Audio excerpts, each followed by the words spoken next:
बिस्मिल्लाहिर्रहमानिर्रहीम अस्सलामु अलैकुम viewers, welcome to my YouTube channel math and math by Umair Sajid.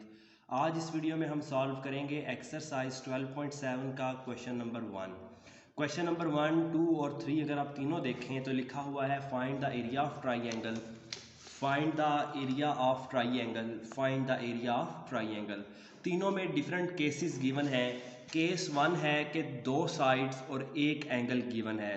तो अगर दो साइड्स और उनके दरमियान वाला एंगल, यानी कि अगर ए और बी है तो एंगल सी वाला गैमा, बी और सी है तो एंगल ए वाला अल्फ़ा, ए और बी है तो इनके दरमियान वाला एंगल गैमा गिवन हो, तब हमने किस तरह सॉल्व करना है, तो ये केस 1 बनेगा। इसी तरह केस 2 है, अगर आपको दो एंगल्स और तीसरी साइड दे दी जाए तो आपने कौन सा फार्मूला यूज़ करना है इन तीन फार्मूलों के लिए। दो एंगल्स और एक साइड, आखिर में लिखा भी हुआ है one side and two angles, तो ये एरिया का केस 2 है। इसी तरह केस 3 है कि अगर आपको तीनों साइड्स दे दी जाएं, तो ये मैंने इन तीनों का एक वन पेज सोल्यूशन बना लिया है कि अगर आपके पास दो साइड्स और एक एंगल गिवन हो उनके दरमियान वाला, तो तब आपने ये फार्मूलाज यूज़ करने हैं 1/2 ए बी और साथ तीसरा angle sine gamma, 1/2 B C और तीसरा angle sine alpha, 1/2 A C और तीसरा एंगल साइन बीटा। इसी तरह क्वेश्चन नंबर 2 में जब चलेंगे तो लिखा होगा वन साइड और टू एंगल्स गिवन है। आपने पहले alpha plus beta plus gamma use करते हुए थर्ड एंगल फाइंड करना है। उसके बाद अगर बी साइड गिवन है तो साइन बीटा नीचे, अल्फ़ा गैमा ऊपर। इसी तरह अगर ए गिवन है तो साइन अल्फ़ा नीचे और साइन बीटा और साइन गैमा ऊपर। अगर सी गिवन है तो साइन गैमा नीचे, साइन अल्फ़ा साइन बीटा ऊपर। ये फार्मूलाज आएंगे क्वेश्चन नंबर 2 के लिए। और क्वेश्चन नंबर जो 3 है उसमें तीनों साइड्स गिवन हैं। सबसे पहले आप एस की वैल्यू निकालेंगे, उसके बाद ये हीरोज़ फार्मूला जो है ये हम यूज़ करेंगे। तो हम चलते हैं क्वेश्चन नंबर 1 की तरफ। क्वेश्चन नंबर 1 में आपको दो साइड्स और एक एंगल गिवन है। तो यहाँ पर जो एरिया का फार्मूला बनता है, अगर हम सिंपल देखें तो यहाँ पर साइन गैमा है, तो फार्मूला आएगा 1/2 ए बी साइन गैमा। इसी तरह यहाँ पर जो फार्मूला बनेगा बी और सी है, इनके दरमियान वाला एंगल अल्फ़ा है, तो यहाँ पर एरिया का ये सैम्बल है delta is equal to 1/2 B C, साथ आ जाएगा आपके पास साइन अल्फ़ा। इसी तरह यहाँ पर जो एंगल गिवन है वो गैमा है, तो आप क्या करेंगे, delta is equal to 1/2 A B और साथ आ जाएगा साइन गैमा। तो ये तीनों फार्मूलाज आपने लिख लिए। पहले आपने फार्मूलाज लिख लेने हैं, सेकंड स्टेप में आपने वैल्यू सब्सटीट्यूट करनी है।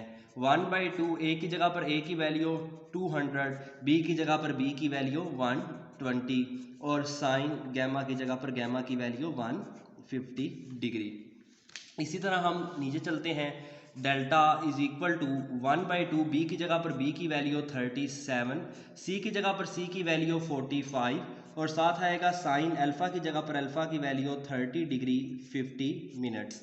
इसी तरह यहाँ पर भी आपने फार्मूला यूज़ में वैल्यूज़ पुट करनी है। ए की जगह पर ए की वैल्यू 4.33, बी की जगह पर बी की वैल्यू 9.25 और आगे आ जाएगा साइन गैमा, यानी कि गैमा की जगह पर गैमा का एंगल 56 डिग्री 44 मिनट्स।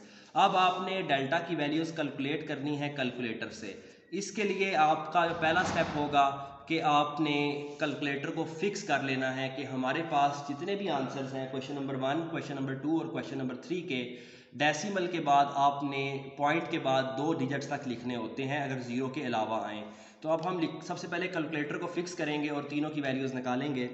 तो फिक्स करने का तरीकाकार ये है, आपके पास कोशिश करें अच्छा कैलकुलेटर परचेज़ करें जिस तरह मेरे पास है या इससे मिलता जुलता। तो आपने सबसे पहले ऑन करना है, रीसेट कर लेना है शिफ्ट मेन्यू 3 इक्वल और AC, शिफ्ट रीसेट 3 इक्वल और AC, ऊपर कमांड लिखी आ रही होती है उसको फॉलो करते हुए। सेकंड आपने करना है, यहाँ पर नोट करना है D लिखा आना चाहिए, जिस तरह मेरे पास कैलकुलेटर के टॉप पर D लिखा आ रहा है क्योंकि ये सारे एंगल्स डिग्री और मिनट्स में गिवन हैं।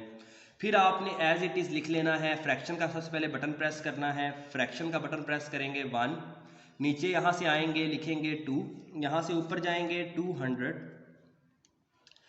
और उसके बाद 120, लास्ट में आपके पास आ जाएगा साइन 150, साइन 150। इक्वल का बटन प्रेस किया तो यहाँ पर आंसर आता है 6000, तो हम लिख देंगे इसका जो आंसर है 6000 है। अब यहाँ पर यूनिट्स नहीं लिखे, तो इसलिए अगर मीटर लिखा होता हम मीटर का स्क्वायर लिख दें, सेंटीमीटर लिखा हो तो सेंटीमीटर का स्क्वायर लिख देते। कोई यूनिट नहीं है तो हम सिंपल लिख देंगे स्क्वायर यूनिट, SQ यूनिट्स। इसका मतलब क्या है, जो भी यूनिट्स हैं उनका स्क्वायर आ जाएगा। अब इसी तरह हम नेक्स्ट करते हैं, यहाँ पर लिखा हुआ है 1/2, 37 और 45 लिखा। 45 लिखने के बाद साइन है, 30 लिखा डिग्री, 50 लिखा मिनट्स। इक्वल का बटन प्रेस करेंगे तो ये आपके पास आंसर देख रहे हैं चलता जा रहा है, ख़त्म भी नहीं हो रहा और 2 डिजिट के बाद टर्मिनेट भी नहीं हो रहा। तो हमारे पास बेहतर तरीका ये होता है कि आप डेसिमल के बाद 2 डिजिट तक लिखें, 6 और 9 तक, यानी कि 426.69 यूनिट्स। सम टाइम यहाँ पर अगर 1 की बजाय 5 से बड़ा नंबर आता तो मुझे राउंड ऑफ करना पड़ता। कैलकुलेटर से राउंड ऑफ करना चाहते हैं आप तो शिफ्ट मेन्यू का बटन प्रेस करें, यहाँ पर नंबर फॉर्मेट लिखा आएगा, यहाँ आपके पास डायरेक्ट ही शिफ्ट मेन्यू का बटन प्रेस करने के बाद FIX लिखा आएगा। अब यहाँ पर FIX 1 पर है फिक्स, तो मैंने 1 प्रेस कर देना है। मुझे डेसिमल के बाद 2 डिजिट तक आंसर चाहिए तो 2 प्रेस कर दूंगा। इक्वल का बटन प्रेस करने पर आप देख रहे हैं राउंड ऑफ करके सिर्फ 2 डिजिट तक देगा, 426.69। तो हम ये लिख लेंगे 426.69 स्क्वायर यूनिट्स। इसी तरह अगर आप पहले फिक्स कर लें तो आप इसका आंसर देखते हैं हमारे पास क्या आता है। तो पहले से क्योंकि कैलकुलेटर भी हमने फिक्स कर लिया हुआ है और हमें डेसिमल के बाद सिर्फ 2 डिजिट्स तक आंसर चाहिए, तो अब डेसिमल के बाद 2 डिजिट तक आएगा। जिन्होंने फिक्स नहीं किया या जिनको इस ऑप्शन का नहीं पता तो वो कोशिश करें कि यूज़ करें इस फंक्शन को, ऐसे कैलकुलेटर खरीदें जिसमें ये फंक्शन हो। क्योंकि जो 2 किस्म के नंबर होते हैं, एक होते हैं रैशनल, एक होते हैं इर्रेशनल। रैशनल डेसिमल के बाद टर्मिनेट हो जाते हैं या रिपीट होते हैं, तो उसका जहाँ तक रिपीटिशन होती है हमने लिखना होता है ताकि आंसर ठीक आए। लेकिन जो इर्रेशनल नंबर आ जाते हैं, ना वो टर्मिनेट होते हैं ना वो मतलब रिपीट करते हैं अपने आप को, तो उसमें आंसर के गलत आने का बहुत ज़्यादा चांस होता है, हम कंप्लीट नंबर लिख नहीं सकते। तो इस वजह से हम कैलकुलेटर को फिक्स करके राउंड ऑफ में लेते हैं। तो 16.74 इसका आंसर आ रहा है, 16.74। साथ लिख देंगे स्क्वायर यूनिट्स, क्योंकि जो भी हैं उसके यूनिट स्क्वायर हैं। अब ये तीनों आंसर्स आ चुके हैं, बुक के एंड से इनको टैली करते हैं और देखते हैं अगर कोई एरर है तो उसको रिमूव करने की कोशिश करेंगे। तो अल्हम्दुलिल्लाह यही तीनों के आंसर्स हैं, 426.69, 16.74 और 6000 साथ लिखा हुआ है स्क्वायर यूनिट्स। तो सिंपल से क्वेश्चंस थे, सिंपल से मैंने एक्सप्लेन कर दिया, केस 1, केस 2, केस 3। इसके बाद चलते हैं हम केस 2 के क्वेश्चंस की तरफ।